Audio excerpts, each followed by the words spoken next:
पिछले 15 मिनट से कांताजी फ़ोन पर अपनी बेटी से बातें कर रही थी। प्रिया कमरे में आकर चाय का कप टेबल पर रख गई, पर कांताजी की बातें थी कि ख़त्म ही नहीं हो रही थी। प्रिया वापस रसोई में आ गई और अपना कप लेकर बाहर सोफे पर आकर बैठ गई।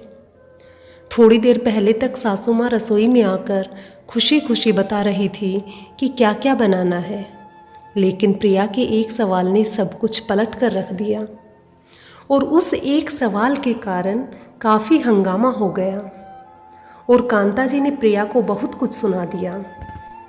प्रिया ने आज उन्हें सच का आईना दिखा ही दिया, पर कई बार ऐसा होता है कि इंसान खुद गलती करता है पर अपनी गलती मानता भी नहीं। बस यही हाल कांताजी का भी था। पिछले 2 दिन से कांताजी क्या बनाना है, कितना बनाना है, समझाए जा रही थी। आखिर कांताजी इस घर की मुखिया जो ठहरी। उनके इस घर में उनका बड़ा बेटा पवन, बहू प्रिया और उनके 2 बच्चे भाविक और भाविका रहते हैं। वहीं छोटा बेटा राकेश अपनी नौकरी का बहाना कर पत्नी रिया और बेटी अनु के साथ इसी शहर में कुछ ही दूरी पर रहता है।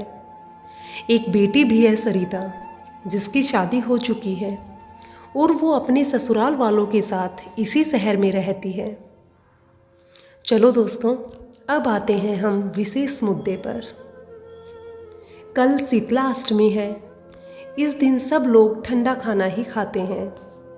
इस कारण घर के सभी सदस्य कल ठंडा खाना ही खाएंगे, इसलिए कल के खाने की तैयारी आज ही करनी थी। अब कल का दोनों वक्त का खाना, साथ ही आज का खाना, कुल मिलाकर 3 वक्त का खाना बनाना था। और खाने में भी कम वैरायटी नहीं, बल्कि बहुत सारी चीज़ें बनती थी। 2 तरह की सब्जी, पुए पूरी, दही बड़े, नमकीन, मठरी, मीठी पेठे, हलवा, गुजिया, 2-3 तरह की चटनियाँ, शक्करपारे आदि। सूखे सामान के लिए तो एक दिन पहले भट्टी लगती थी। काफ़ी काम फैल चुका था और करने वाली सिर्फ अकेली प्रिया। उस पर भी सबसे बड़ी बात यह है कि खाना सिर्फ इन 5 लोगों का नहीं बनेगा, ननद और देवर के पूरे परिवार के लिए भी बनेगा। देवर देवरानी की शादी को भी 7 साल हो चुके हैं, पर शीतला अष्टमी पर कभी मदद कराने यहाँ नहीं आती। बस पूजा करने और रीति रिवाज के समय यहाँ आती है और अपनी उपस्थिति दर्ज कराकर खा पीकर निकल जाती है। जाते जाते शाम का खाना भी पैक करा ले जाती है। वही ननद की शादी को भी 13 साल हो चुके हैं, पर कांताजी का नियम है कि वो बेटे के घर खाना जरूर भेजती है। ननद के पूरे परिवार के लिए दोनों टाइम का खाना यहाँ से पैक होकर जाता है। इसलिए ननद रानी को भी शीतला अष्टमी पर ज़्यादा मशक्क़त नहीं करनी पड़ती। वो तो बस रोटी राब बनाकर रख देती है और उसी से दूसरे दिन दोनों सास बहू पूजा कर लेती हैं, क्योंकि पता है खाना तो उसके मायके से आ जाएगा। और अब बची कांताजी। हाँ, वो रसोई में मदद करने ज़रूर आती है, पर थोड़ा उम्र का तगाजा है और थोड़ा सास होने का रूप। बस इसी कारण मदद कम करती है और ताने ज़्यादा मारती है। और प्रिया सब कुछ सुनकर भी परिवार वालों की खुशी के लिए चुपचाप काम कर ही लेती थी। लेकिन इस बार प्रिया की तबीयत ठीक नहीं थी। उसे आए दिन माइग्रेन की शिकायत हो रही थी। कल भी भट्टी चालू थी, लेकिन कल प्रिया को माइग्रेन की समस्या हो गई, जिस कारण से ज़्यादा कुछ नहीं बन पाया था। कुछ सूखा सामान बन चुका था, लेकिन अभी भी काफ़ी सूखा सामान बनाना बाकी था। ऊपर से आज ही सारा काम पूरा करना था, क्योंकि सामान पैक होकर ननद के घर जाना था। सुबह सुबह ननद का फ़ोन आया तो प्रिया से बोली, भाभी खाने में क्या क्या बना लिया? दीदी बहुत सिर में दर्द हो रहा है। कल रात को भी माइग्रेन की दवाई खाई थी, आज भी समस्या हो रही है। समझ नहीं आ रहा कैसे बना पाऊंगी। अगर आप आ जाती तो थोड़ी मदद मिल जाती। प्रिया ने भी सपाट शब्दों में कहा, अरे भाभी, मैं आपकी मदद करने आऊंगी तो मेरे ससुराल वाले क्या कहेंगे?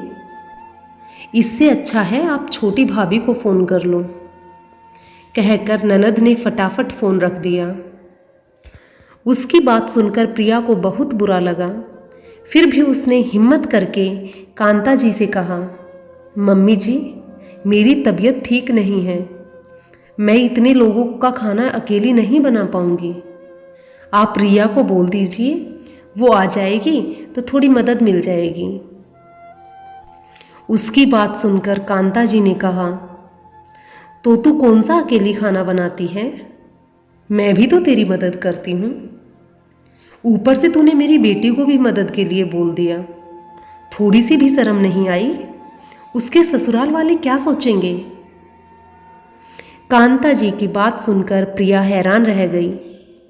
आज पहली बार ननद से मदद के लिए कहा, उसने इतनी जल्दी अपनी माँ को फ़ोन भी कर दिया। पर फिर भी बोली, मम्मी जी, ये सब बाद की बात है, अभी तो आप रिया को फ़ोन लगाइए। मैं क्यों फ़ोन करूं? तू खुद ही कर ले। छोटे ननद और देवर सुहा नहीं रही तुझे? घर की बड़ी बहू है तू। अरे साल में उनके लिए एक बार बना लेती है तो कोई फर्क थोड़ी ना पड़ता है। सासू माँ भी बड़बड़ाती हुई सोफे पर बैठ गई। आखिर प्रिया ने ही अपनी देवरानी को फ़ोन किया और जानबूझकर फ़ोन स्पीकर पर रख दिया। रिया, तुम आज आ जाती तो अच्छा होता, मेरी थोड़ी मदद हो जाती। मुझे बहुत सिर दर्द हो रहा है, इतने लोगों का खाना शायद मैं नहीं बना पाऊंगी। अरे भाभी, आप पहले फ़ोन करती तो मैं ज़रूर आ जाती। अभी फ़िलहाल तो मैं अपने मायके आई हुई हूँ, यहाँ माँ की तबीयत थोड़ी खराब है। कहकर उसने भी फ़ोन रख दिया, क्योंकि वह जानती थी कि कैसे भी करके सासू माँ प्रिया से खाना बनवा ही लेगी। प्रिया ने सासू माँ की तरफ देखा तो उन्होंने प्रिया को ही ताना मारते हुए कहा, अरे उसकी माँ की तबीयत खराब है तभी नहीं आई, वरना तेरी तरह कामचोर नहीं है वो। अरे मेरी छोटी बहू तो गुणों की खान है। प्रिया को कांता जी की बात बुरी तो बहुत लग रही थी, इसलिए उसने साथ के साथ रिया की मम्मी को फ़ोन लगा दिया और उनका फ़ोन भी स्पीकर पर रख दिया।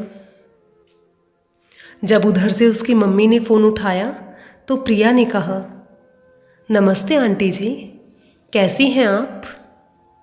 बस बेटा मैं ठीक हूँ, कल शीतलाष्टमी है तो उसकी तैयारी कर रही हूँ। अच्छा, क्या आप रिया से बात करवा सकती हैं? मुझे कुछ ज़रूरी काम था। अरे बेटा, रिया यहाँ कहाँ? कल शीतलाष्टमी आपके घर में भी तो है। वो कितना काम होता है आपको तो पता ही है। मेरी बेटी तो वैसे भी बहुत मेहनती है, हर साल कितना अच्छा अच्छा खाना बनाती है। पिछले साल मैंने मूंग थाल खाया था उसके हाथ का। बस बेटी, एक निवेदन करती हूँ, तुम भी मेरी बेटी जैसी हो, थोड़ा मेरी बेटी की मदद भी कर दिया करो। वो अकेली इतना कुछ कैसे करेगी? वैसे भी आपकी मम्मी जी का स्वभाव कितना सख्त है। कोई बात नहीं आंटी जी, मैं हूँ ना, बस वो आती ही होगी। चलिए आप अपना काम कर लीजिए।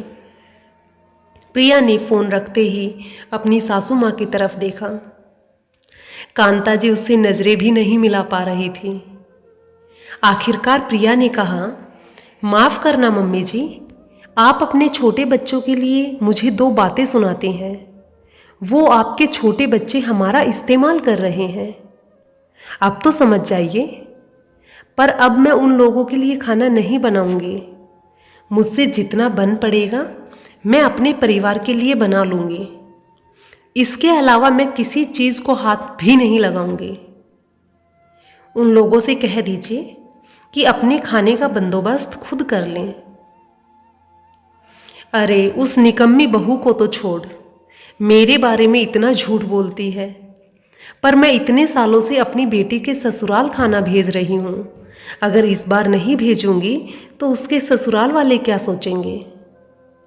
देखिए मम्मी जी, आपको ननद रानी के घर पर कुछ भिजवाना है तो आप बाजार से सूखा सामान खरीद कर भिजवा दीजिए, पर अब मैं इतने लोगों का खाना नहीं बना पाऊंगी। मैं भी इंसान हूँ, इन लोगों ने मुझे मुफ्त की नौकरानी ही समझ लिया। उन्हें भी तो सोचना चाहिए था कि थोड़ा आगे बढ़कर खुद मदद करा दे। खैर छोड़िए, मुझे किसी से कोई उम्मीद नहीं। अब मैं मुफ्त की नौकरानी बनने से इनकार करती हूँ और मैं उनसे कुछ नहीं कहूँगी। आप खुद फ़ोन करके उनसे कहेंगे। जब सासू माँ ने देखा कि अब प्रिया ने भी मन बना लिया है कि उसे अब किसी के सामने नहीं झुकना है और वो गलत भी नहीं है, तो अपने आप अपनी बेटी और बेटे को फ़ोन लगाने चल दी। खैर सासू माँ थोड़ी देर बाद हॉल में आई और प्रिया के पास सोफे पर बैठते हुए बोली, बहू एक काम कर, तू रोटियां सेक ले, मैं मीठे चावल और राब बना लेती हूँ। बाकी किसी को कुछ खाना होगा तो बाजार से मंगा लेंगे। कह दिया मैंने उन लोगों से कि अपना अपना बंदोबस्त कर लो। और रही बात सरिता की, तो सूखा सामान बाजार से खरीद कर उसके घर भिजवा देंगे। कहकर सासू माँ रसोई में चल दी और पीछे पीछे प्रिया भी खुद को बधाई देते हुए। आखिर उसने खुद को इस्तेमाल होने से रोक दिया था। दोस्तों, यही सच्चाई है। जब तक हम अपने लिए नहीं लड़ेंगे, दुनिया हमें इस्तेमाल करती रहेगी। तो अपनी आवाज़ अपने लिए भी उठाना सीखें। दोस्तों, मेरी ये कहानी पसंद आई तो प्लीज़ लाइक और शेयर कीजिए। अगर मेरे चैनल पर नए हैं तो सब्सक्राइब कीजिए। धन्यवाद।